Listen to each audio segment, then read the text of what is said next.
welcome to Perimenopausal Athletes and Beyond. We are bringing together experts from all expertise that would surround how to be the best in our health and then how to be best in sport, including training, recovery, female physiology, mindset, other stuff, how to breathe. And today I'm very pleased to be joined by Amber Wood. So welcome, Amber. Thank you for being here. It's great to be here. Yeah. Well, yeah. We're going to hear about your story, but just so we have a starting point, Amber was a dancer at a very high level, and how she came to do what she did was through her experiencing getting ill, not being able to train anymore. And that was like 20 years ago or over 20 years ago, and has brought her into the journey that we're going to hear about. And so she's trained in functional medicine, licensed clinician, and her real passion is working with women and working with moms and helping us all be in our best health. So we're going to get right into it, but tell us a little bit more about your story and how you've come to what you have an athletic beginning. And that's what I was so excited and drawn to about who you are and what you are doing for us. Yeah. So I trained as a dancer from the time I was 5. I had to quit when I was 19 because I picked up a gut infection that just destroyed me. I mean, it had been a slow progression because I like to think of, all of us out of the 90s that were recovering vegetarians because we were all told to do low fat, low animal product. And so I just have been geeking out that whole time. I worked in community healthcare. I did a lot of anti-oppression work, which I love folding that in now because the lid has just been taken off this past year around social determinants of health. And we're talking more about the history of women in health. And we know that women are kind of left out of the conventional care system in a lot of ways. And so this conversation, particularly about perimenopause, transition to menopause, is so important. We're going to fold in a little bit about thyroid health as well, because that's also missed. Yes. Absolutely. So tell us, you were a dancer and the gut health, and then you came to know about functional medicine through a mentor or somebody who you worked with, and then how did it come to where you are now? Yeah, so it's kind of an easy transition because I did do some martial arts when I was younger, but he's a martial artist. He's a doctor of Chinese medicine and the first functional medicine doctor I ever came to know. And so I trained with him after he was my doctor. I trained with him for a year. He called it the Barefoot Doctor Program. And after that, I had kind of regained my health enough to function. And then I came back and I studied. When I decided to change careers out of like community frontline work, I came back and I got my license. So now that, I got that 10 years ago. So I've been working online for 6 years. And that just allows me to reach more people. The motivation for that was I was helping teach meditation online and seeing how powerful it was. Like you could have that intimacy online despite the distance. So people who maybe couldn't leave their homes you could have this really deep connection. And so I've found that with my patients. I do see people in person. I have a in-person clinic, but I work with people all over. If they can't come see me, then I can still work with them. So awesome. Well, let's get into let's get into female physiology and what you know to be what women in perimenopause and beyond are dealing with as we transition from regular menstrual cycles. And I love it. In one of the articles you've written, it's tapping into our ovulation as a superpower and into perimenopause, which looks really different as we start to lengthen our cycles. And so it can look really different for different women. It can start in your late 30s. It can start in your late 40s. So we could talk about one symptom like hot flashes.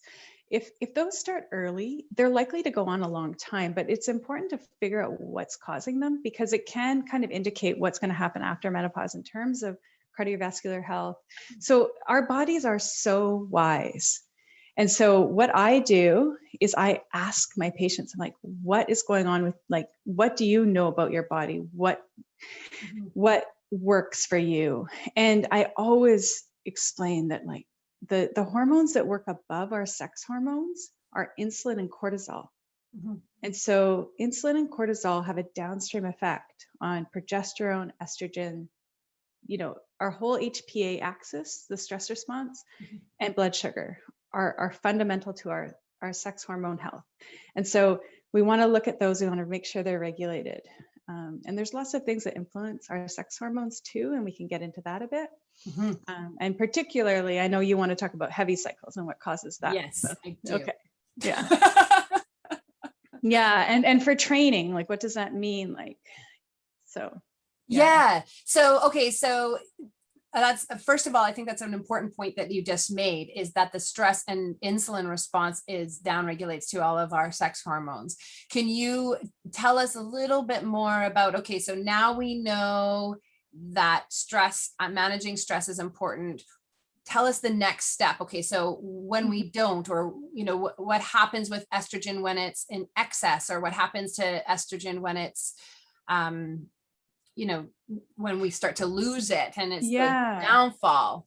Okay, so let's start there. So estrogen, after menopause, estrogen is very low, and it will actually estrogen is also a super hormone. Like, we all think estrogen's the enemy, but it's actually, I talked about that, but it actually is amazing. It helps make us more insulin resistant. So during perimenopause, estrogen is surging. It's like up and down, and that's what often is the cause of heavy cycles, is this high estrogen with progesterone declining. And so it's kind of insane that women are offered the birth control first, because then you're adding more estrogen in. That's not what we need. We can work on the stress, we can work on insulin resistance, and so continuous glucose. Are you familiar with continuous glucose monitors? I think that you should explain it, because I don't know who would be or who wouldn't be. So tell us a little bit about that. Yeah, so getting into sort of the more geeky stuff is our insulin, all our hormones go up and down all the time. And sometimes women hear, oh, we don't want to test your progesterone or estrogen because it changes all the time. Yes, it changes all the time, but a snapshot of where it is at on day 21 is the smartest thing to ask for from your doctor. And if your doctor won't do it, like, I do it. So what we want to know is what that balance is. And for insulin or blood sugar markers, there are markers that are more sensitive and give a longer range of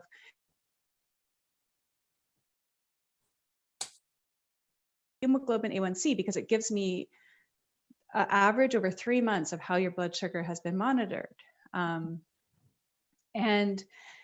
But if you have the power to have a continuous glucose monitor looking at how your blood glucose is responding to everything you eat during the day, that's immediate biofeedback. It's like, oh, I eat a yam and my blood sugar goes way up. Fine. Like, yeah. Yams are not my friend, even though they're a phytoestrogen, all these good things, B vitamins, so many good things about them. But for another person, white rice is the thing that's doing that. So knowing how you're responding to carbohydrates is really important, because it's having an effect on your stress response. It's having a downstream effect on your hormones, because like I said, estrogen helps with insulin resistance. So there's all these bi-directional relationships that. So everybody responds to, basically what you're saying is everybody responds to foods differently, and part it's where we are at, but it's part, well, because our bodies just function uniquely from every other body, which is, it's genetics too. It's genetics, but it's also lifestyle. So like knowing that I actually I don't have a good carb tolerance. So knowing that, I focus on making sure I'm having carbohydrates that I'm not spiking. And that is going to also help with inflammation. Okay. So keeping your blood sugar level has a positive effect on every system in your body. And I think with COVID, people have started to understand this. Yeah. So what you're after now, I might be wrong here. So what you're after is enabling your body to adapt. and continuously just work and kind of hum along. And when we are having a response, an insulin response, or we, pack on like the sugar, like say it's a yam, good example, and it flies high, your body's going to have to work harder to come and manage that response. And it is the reason why you want the glucose tracker, or to understand it, is so that we can just kind of, we're not making our bodies work so darn hard to manage it. Am I getting what you're trying to Yes. Yeah. And blood sugar response has huge effect on sleep quality. And sleep is the superpower of recovery, of health. Okay. Yeah. Let's talk a little bit about sleep and the superpower of it, because I haven't talked about it enough, and I need you to go into our superpower. So tell us about sleep and why that's important for insulin response and our stress response. And well, as an athlete, you know that you might recover poorly one day and then you just can't push as hard, or you need a recovery day, which is really smart, or you need to do some cross training or some, yoga or mobility. So I'm just going to do a bit of a one step back. Yeah. With sex hormones, with women who are cycling, and you want to be cycling, you really want to be cycling through perimenopause. If you're on any oral birth control, any kind of the patch or anything, you are not cycling. You are not getting the surges in estrogen and progesterone. So the first part of your cycle is when estrogen is going up. That's when we build muscle. That's when you can push hard. That's when, like, from day one of your cycle, when you start your menstrual flow, from then until ovulation, you can just like go hard. And I recommend strength training to every woman at this phase. Yeah. From ovulation to day one, the second half of your cycle, that's when you're more likely to injure yourself. So focusing more on, I don't know if the physios you talked about this, but so that's just like that piece. Progesterone helps us stay calm and sleep. And through perimenopause, it's slowly coming down. And so the things we can do to support it are certain cofactors. There are things like GABA we can take if we're feeling anxious. GABA and progesterone work on the same pathways in the brain. But yeah, maintaining level blood sugar throughout the day. Like, I notice if I skip lunch because I'm having a busy day, I will not sleep as well that night. So just taking training out of it, that's like very real. And a lot of people will then, skipping meals is not a good idea, basically, for sleep.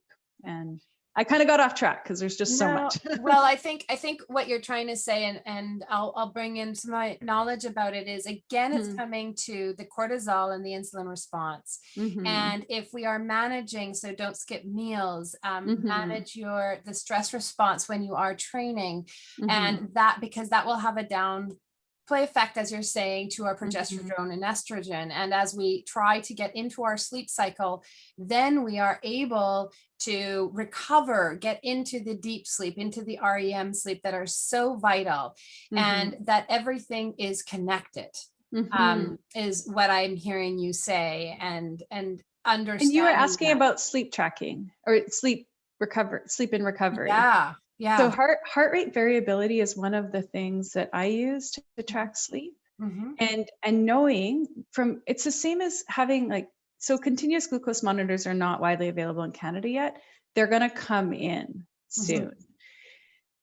At this point, we can do the finger prick, like blood analysis, to get specific post meal what the blood glucose is doing. But for sleep tracking, there are great devices on the market, and even getting a sense of when you're getting the deep sleep and the REM sleep, we know that happens more between 10 and 2. So getting to bed by 10, and even if you are waking at 3 or 4, you've gotten the deep sleep that helps you recover. And that's really, really important. And then the morning awakening response, we get a huge rush we get 80% of our cortisol in the first 2 hours first hour after awakening. So that's kind of like a natural caffeine rush that we get. And cortisol is anti-inflammatory when it's functioning. So it helps with recovery too. So everything we do around our circadian rhythm, like dimming lights at night, eating some tart cherries or helping melatonin production, that's all part of that hormonal cascade. So eating enough during the day, winding down properly at night, trying to get your heavy exercise in earlier in the day so you're not ramping up as you're supposed to be starting to unwind. Yeah. Yeah. Awesome.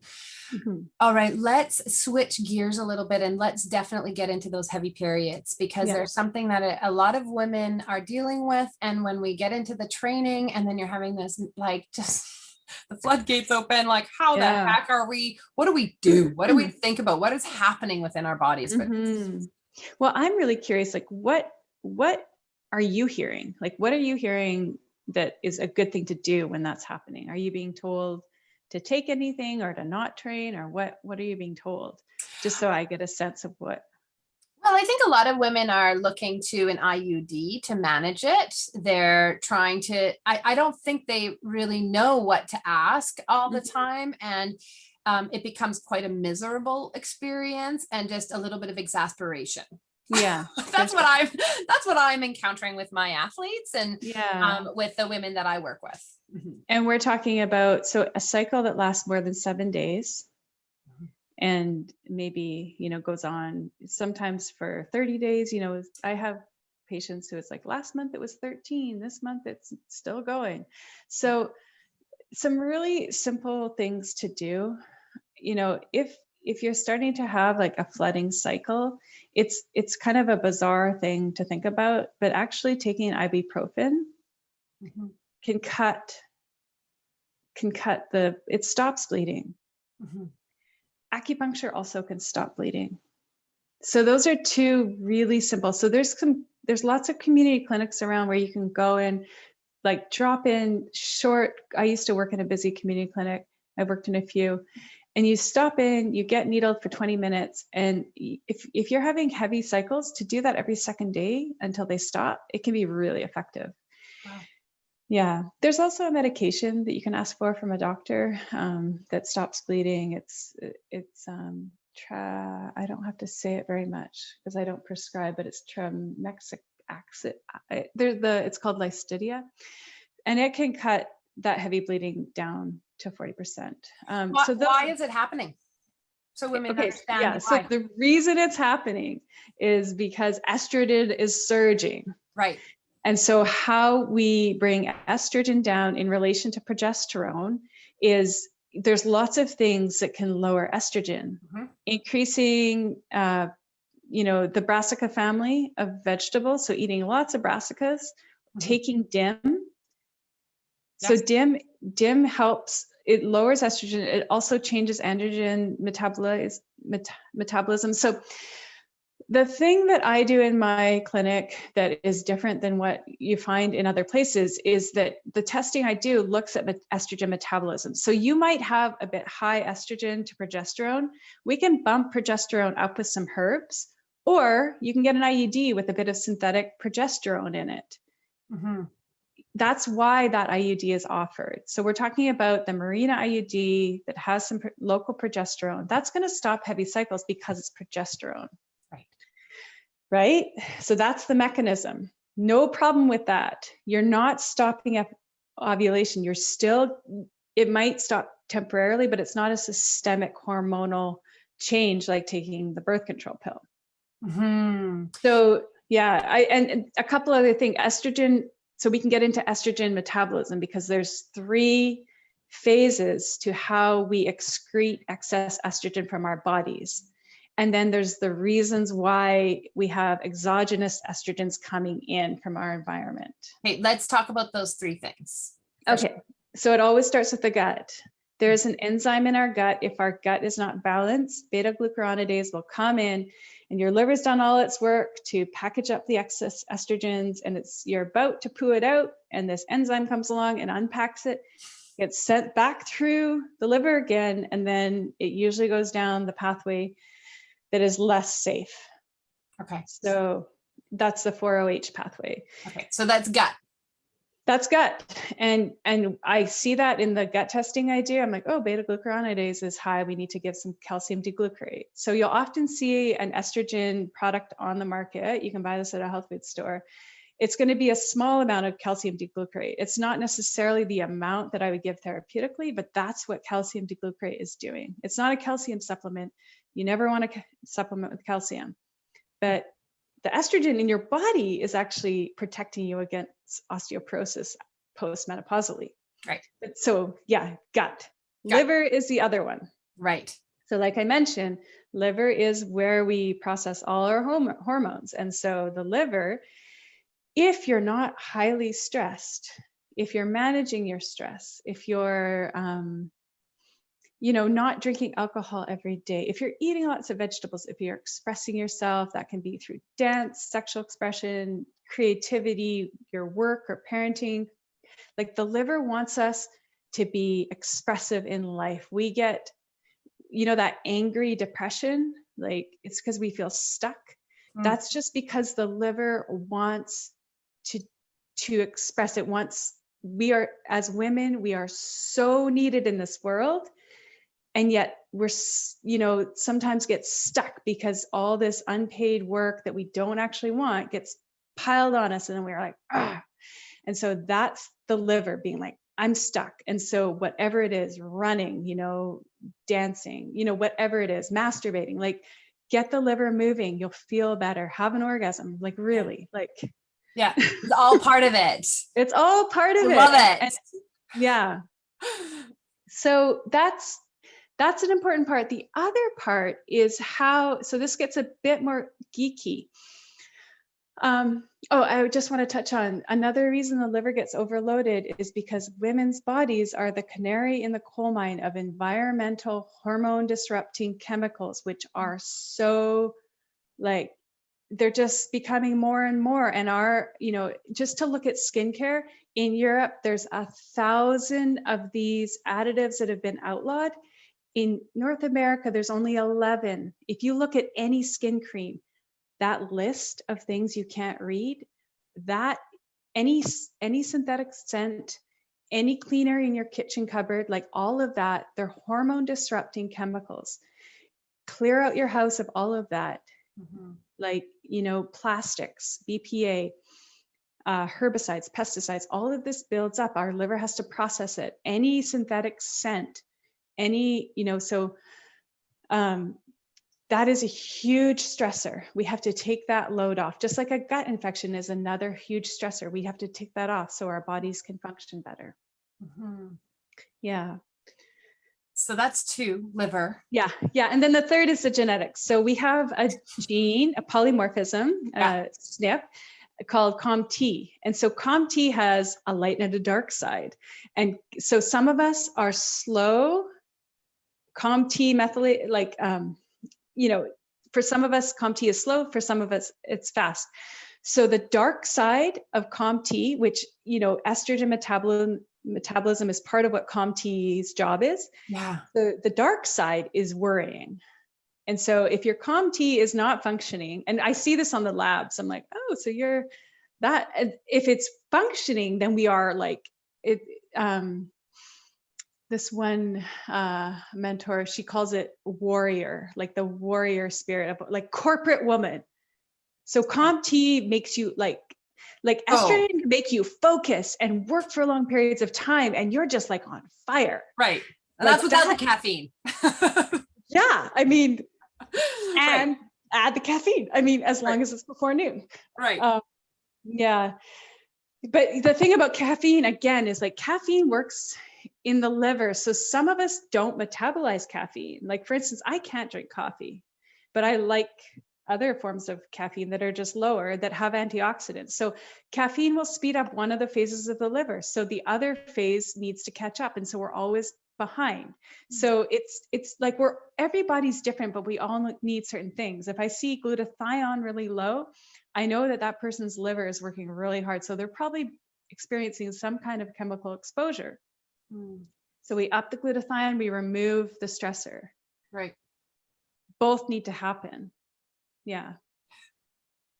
So COMT, the big Yeah. thing about COMT is if you want to, because everything genetics is lifestyle. It's not you're born with this, you die with this. It's how you live that expresses it.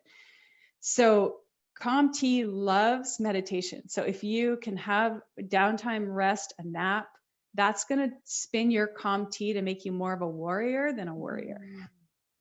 So yeah, it's again coming into the cycle of recovery on all aspects. I mean, we talk about it in a very literal way of sleeping, but it is recovery of all of our cells and our way of being and our life and our mental, like if we take it, then we'll go. Like we can go. If we don't take it, then we'll have to work so much harder. And that's flow too, isn't it? That's what we're talking about. What I love about what you're saying is on every level, it's trying to think about what is the work we're asking our bodies to do. And what is it that we're demanding of our bodies to recover from and manage and deal with, whether it be environmental contaminants, or whether it be the foods that we eat, or whether it be the parties that we have with maybe a bit too much alcohol or not. And it's really understanding, let's have fun, but we also have to understand there's consequences to all of the stresses or that are encountered through our day. Yeah, like overtraining is as much of a problem as undertraining. Yeah. So not working in that. I mean, I know women who don't have a cycle, and that's because they're overtraining, and that's also not healthy. So yeah. Really interesting.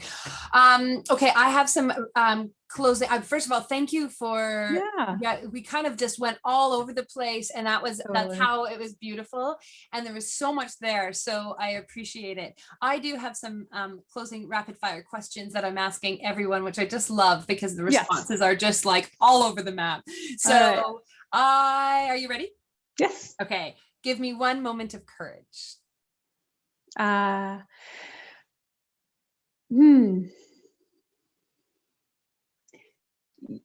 think this past year has it's frightened a lot of people in my field because we know what helps immune response, but there's been a lot of censorship, and I know people who've just closed down their practice because of it. So I think just continually showing up for women, and just knowing that my work is to be of service. That's my like ongoing courage. I love that. For me personally, yeah. Yeah. Oh, I really love that. Thank you. Yeah. We'll keep showing up. Hey, all right. Keep showing up. Keep showing up. Just what a year. Keep getting to that start line. I call it start lines. Like I mean literally every start line. I don't mean just the ones that we have, the announcer go, are you ready? Get set, go. I'm talking about every start line, which are plentiful through every day. Tell us one thing that you're grateful for right now. Yeah. So in terms of this topic I am super grateful for my mother she didn't make a big deal out of me getting my cycle or anything, but she just relates to her own cycle as a positive thing and just said like, there's nothing wrong with a cycle. And so I've never suffered with my cycle because it's just part of my life. And I want to imbue that to, that's what I was going to say. Like with the courage thing too, is like, I've done talks to young women, at high schools, like, how many of you are on birth control?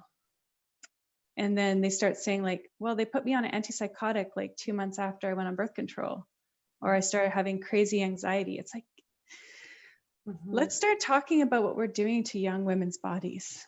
Like really. It's something very close to my heart. And I have the Resilient Athlete Project that goes on for 13 to 23-year-olds. Awesome.